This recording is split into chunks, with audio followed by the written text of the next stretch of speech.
Como les dije, bueno, y para cerrar, queríamos hacer alguna reflexión que excede al propio sector, que es tener alguna mirada más sobre lo que ocurre en nuestra sociedad y en el mundo.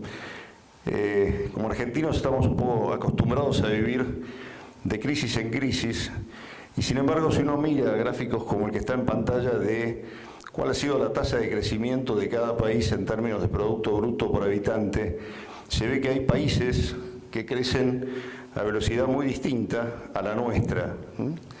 Ahí se ve claramente, hay un grupo de países, pueden ver ahí los nombres, que a lo largo de los últimos 50 años, partiendo de valores parecidos al que teníamos en 50 años atrás en Argentina, las tasas de crecimiento fueron muy distintas. En el gráfico, en la tabla de la diapositiva siguiente, se ve en números esto mismo que veíamos en el gráfico anterior.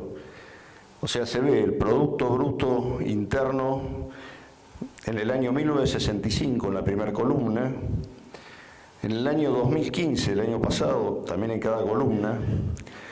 La que sigue es la tasa de crecimiento, que es cuánto creció ese PBI en 50 años país a país.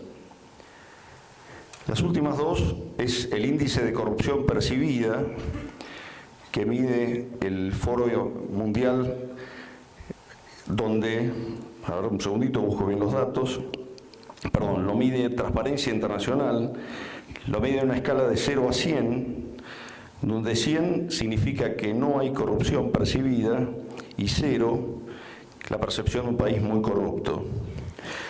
El año pasado Dinamarca, con 91 puntos, es el país mejor rankeado, con el de menor corrupción percibida, y Corea del Norte y Somalia, con 8 puntos, que ocupan el puesto número 167. Argentina presenta 32 puntos en el ranking, tiene el puesto número 107 de 167 países. El otro índice es el índice de competitividad global, que se mide a través de encuestas que realiza el Foro Económico Mundial, que las hace en una escala de 1 a 7, donde 7 es el que tiene mayor competitividad y 1 el de menor competitividad. En el 2015 participaron 156 países. Finlandia fue el mejor rankeado con 6,4 puntos y Venezuela el peor con 1,6. Argentina tuvo 2,9 puntos y el año pasado figuramos en el puesto 134.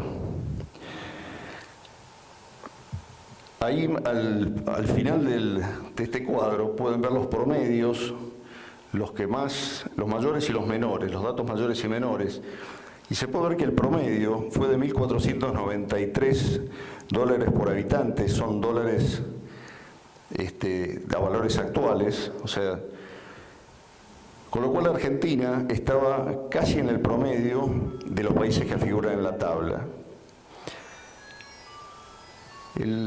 Lo que se ve después en la menor tasa de crecimiento de ese conjunto de países lo tiene nuestro país, que también exhibe respecto de esa tabla, naturalmente, el más alto nivel de corrupción y el más bajo índice de competitividad global.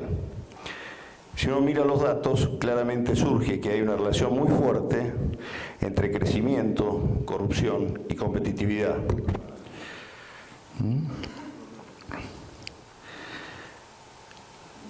En este gráfico se aprecia perfectamente bien lo mismo. Hay una correlación muy directa entre competitividad y corrupción. Aparece de los países elegidos Singapur en primer lugar y nosotros aparecemos en el último lugar. Obviamente es una lista elegida de países desarrollados y países sudamericanos en vías de desarrollo. Entonces, la idea es pensar un poco, bueno, ¿qué factores son los que mueven el crecimiento de una sociedad o de un país? La siguiente, por favor. Habría 4 factores que explican el crecimiento. El capital natural, el capital construido, el capital humano y el capital social. El capital natural es lo que tiene, bueno, lo que tenemos o no tenemos, son los recursos físicos, es aquello que nos viene dado. El capital construido es lo que la sociedad ha generado hasta el momento, ya sea en lo comercial, en lo financiero o en lo tecnológico. Con lo cual esto es, por favor, un poquito más, es lo que está, es lo que tenemos. El capital humano y el capital social. El capital humano tiene que ver con los niveles de educación y de salud, y el capital social lo vamos a explicar después a continuación. El crecimiento macroeconómico de una sociedad no está determinado por estas dos últimas formas, y tampoco está determinado por las dos primeras, sino que el crecimiento viene dado por las cuatro. Entonces, si una sociedad tiene fuertes dosis de capital social, y tiene una infraestructura importante en capital humano, le va a permitir potenciar mucho más sus recursos naturales y movilizar mucho más aquel capital que ya tiene construido. Esto le sucedió a los nórdicos. Hace 100 años, Noruega era un país de pescadores. Por la miseria, sus habitantes emigraban hacia otros países europeos. Empezaron a invertir fenomenalmente en capital humano, en lo que es en la educación a la cabeza y capital social también. Construyeron o constituyeron una gran concentración nacional, y la potencia de Noruega de hoy está en su capital humano y social. Ellos tienen petróleo, pero les va mucho mejor de a otros que también lo tienen. Es decir, no es que querramos vender un producto nuevo que se llama capital social, pero hoy sabemos científicamente que si una sociedad es muy desigual, se resiente su capital social. La igualdad de oportunidades está en la naturaleza del ser humano. Viendo un momento, digamos, en qué consiste el capital social, sabemos que el capital social está compuesto en lugar por la confianza. Sabemos que si el nivel de confianza en las relaciones interpersonales es bajo, el costo macroeconómico sube, porque se genera lo que llamamos el pleitismo. Cuando unos no confían en otros, buscan que un tercero los proteja, que haya más policía, más poder judicial, más abogados.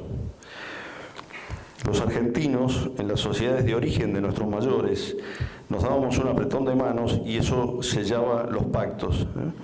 Es decir, confiábamos uno de los otros. El ascenso del costo del pleitismo está ligado al deterioro de la confianza, lo que es fundamental para el desarrollo de mercados.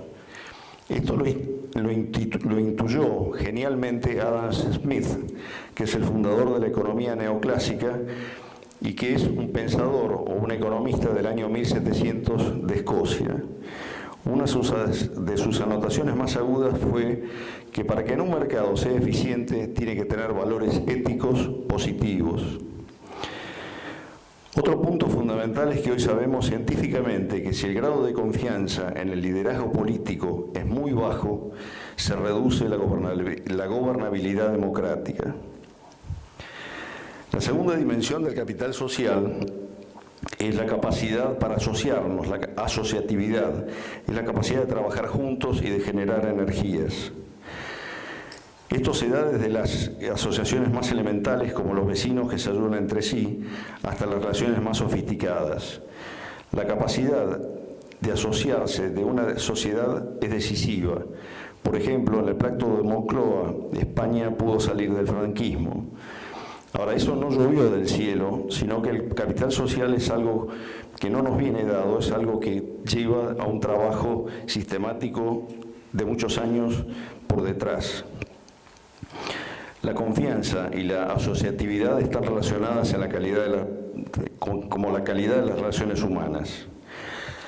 La otra característica que aparece en el capital social es la conciencia cívica, que es la actitud que tiene la gente de una sociedad frente a todo aquello que es público y que si no se cuida, no puede existir.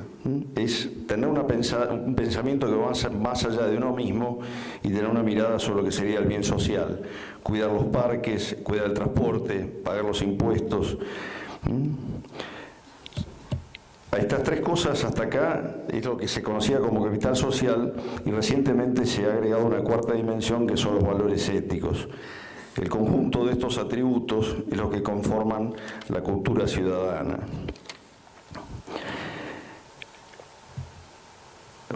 Vamos por la siguiente.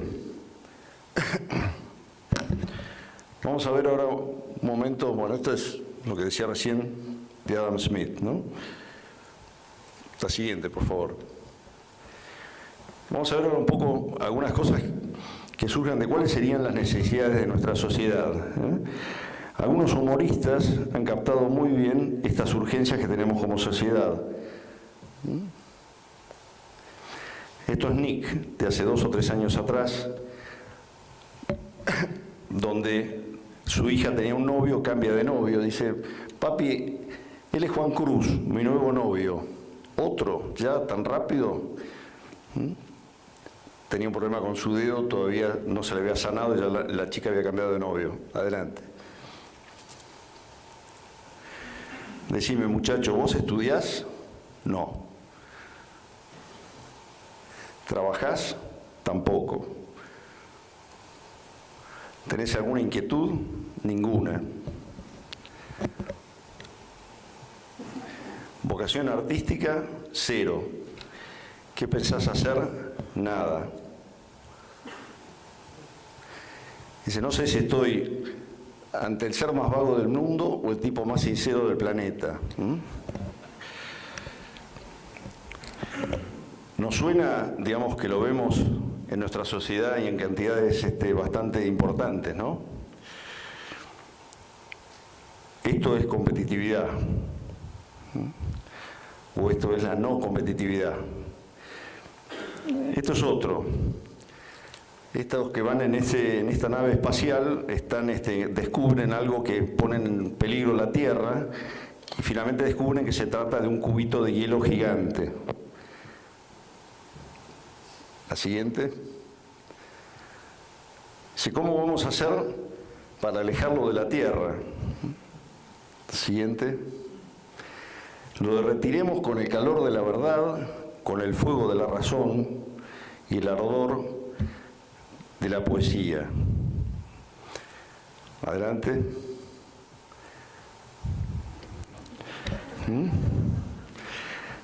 Esto tiene que ver un poco con valores éticos, valores humanos. Bueno, estas son un poco, creemos que son nuestras urgencias. Vamos con la que sigue. Hay una génesis de la prosperidad. Es decir, hay una relación directa entre el ser, el hacer y el tener. Es decir, el chico que veíamos recién, él es un vago. ¿Qué hace? Nada. ¿Qué obtiene? Nada. Si uno es una persona decente, hace cosas de una persona honesta y logra resultados de una persona honesta.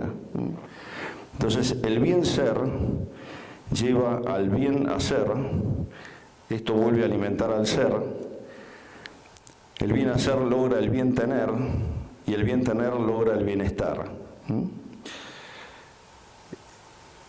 Simplemente aprovechando, digamos, esto, contarles una pequeña anécdota, porque creo que las anécdotas también sirven. Hace 3 o 4 años atrás, la menor de nuestras hijas se recibió de traductora pública y naturalmente nos pidió de hacer un viaje de fin de año, fin de estudios. Entonces se fue con una amiga a la casa de a pasear por Europa, y uno de sus puntos donde paró era la casa de unos amigos nuestros que viven en Europa, que viven en Suiza. Cuando se van de la casa se toman un tren para seguir este viaje y la amiga de mi hija pierde su bolso, pierde su mochila. En la mochila llevaba la plata, los documentos y el pasaje de vuelta. Desesperada, mi hija llama a la casa donde había sido alojada y le cuenta lo que había pasado a la dueña de casa. La dueña de casa le dijo, Guillita, es el nombre de mi hija, estás en Suiza. Preguntá a la estación, cuando vuelve a pasar este tren por acá, subí y vas a encontrar tu mochila. Mi hija y su amiga esperaron 3 horas, pasó el tren, subieron y encontraron la mochila. Esa es una enorme diferencia que muestra, digamos, por qué unos países crecen más y otros crecen menos. Es una pequeña anécdota, ¿no? Entonces, bueno, como propuesta final, algún par de reflexiones más, ¿no? Esto es algo que dijo Sir Winston Churchill, ¿no? Si un ciudadano del Imperio Británico es responsable, trabaja correctamente, paga sus impuestos, pero no hace nada para que algo mejore en su tiempo, es un auténtico ladrón. Es necesario hacer lo correcto y algo más.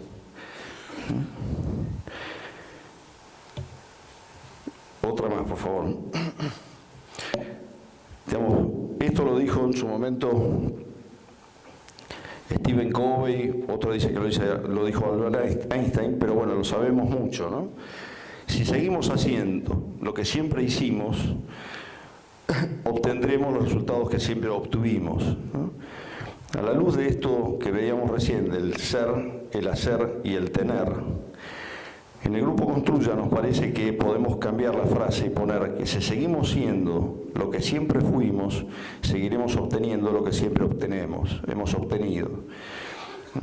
Si estamos convencidos que como sociedad y como país tenemos una enorme oportunidad, una enorme posibilidad de cambiar las cosas que debemos cambiar.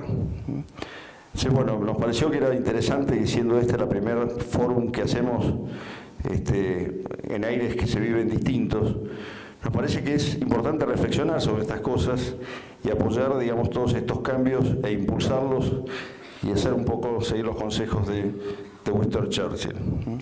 Así que bueno, con esto, dar las bienvenidas al fórum y agradecerles a todos su presencia acá. Gracias.